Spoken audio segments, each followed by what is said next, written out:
You're watching Gearz, brought to you by LNC Truck. Keep them on the road. Hey, welcome to Gearz. You know, there comes a time in every project where all your fabrication is done and your design work and your pre-fitting, and it's time to put the vehicle together for real. Yeah, and this is an exciting time because this is really the first time you're going to get a glimpse of what the vehicle is going to look like and if you actually pulled off what you hoped you would. The only drawback to final assembly is inevitably you're going to hide some really cool details and some cool parts once you put the body back on. So everybody that looks at it is going to say exactly what you're saying now. What did we miss? What's down under there? So what we're going to do is rewind a little bit and show you what went into the final assembly of the SR-71 to get it to this stage. The first step was to finish up any frame modifications or fabrication.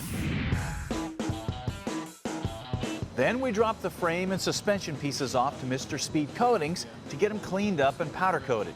The colors we used were titanium silver splatter on the frame, splatter brass on the rear end housing, and chrome silver on the link bars and A-arms. Then the frame was reassembled and all of the suspension components adjusted, greased, and cranked down a final time. The master power brake system was also installed. The big blown Kaase engine and performance automatic transmission were next. And even as nice as they were, they still needed a final coat of paint and detailing as well as final assembly. Now once we had everything detailed and put together the way we wanted it, we put on a coat of shark hide to protect the metal. Then we laid them to rest in the chassis. The nitrous-ready drive shaft from Denny's Drive Shafts connects it all together. The exhaust system is the next thing to go on, and even though it was awesome the way it came from Stainless Works, it still needed a coating to help keep the temperatures down and to protect the pipes. So we sent it off to Jet Hot to get a coat of their 2500 Ultra Extreme base coat and some custom stenciling. Now this coating is super tough and it'll handle pretty much any temperature you want to throw at it, and the stencils mimic the warnings that you're going to find on actual SR-71 engines. Now these are positioned so you'll be able to read them if you look under the truck. It's these kind of details that make a build like this really unique. The final step is the fuel tank, and that's just a matter of installing the brackets we made earlier and then sliding the tank in place between the exhaust pipes. And that's the chassis of the SR-71, all detailed and ready to go. Now, once you get to this point on your project, remember that this is probably going to be the last time you're going to have the body off for a while. So make sure you double check that everything is tight and adjusted while you still have easy access to everything.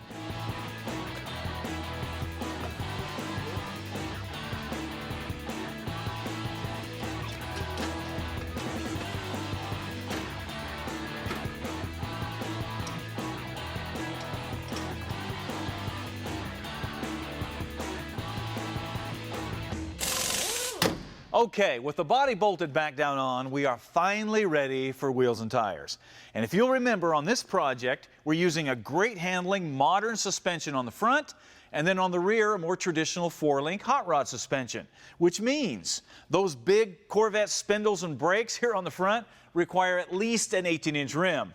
But these big fat meats that are going on the rear, they only come in a 15-inch rim. So we needed a wheel that would combine these two worlds visually. So we went to Neely Precision and had them make us some. The center section is based on a classic Halla-brand wheel and whittled out of a solid piece of billet aluminum with state-of-the-art CNC machines. Custom beadlock rings were cut out as well. From there, everything went to almost chrome for a thorough polishing. And then finally, it was all dropped off to Mr. Speed Coatings for custom powder coating. Now, once we got everything back here, we mounted the Mickey Thompson tires, and then we added some Gardner Westcott polished stainless steel button head screws as the final detail. All right, let me show you how this works. The beadlocks on all the wheels are the same size, measuring roughly 19.5 inches across. But on the front 18-inch rims, the beadlock starts at the top of the rim and then comes down, giving the illusion of a smaller rim. The rear beadlock starts around the top of the 15-inch rim and then goes out, giving the illusion of a bigger rim. So when you look at the wheels from the side, they look like they're the same size. But if you turn them around, you can really see how different they are in size.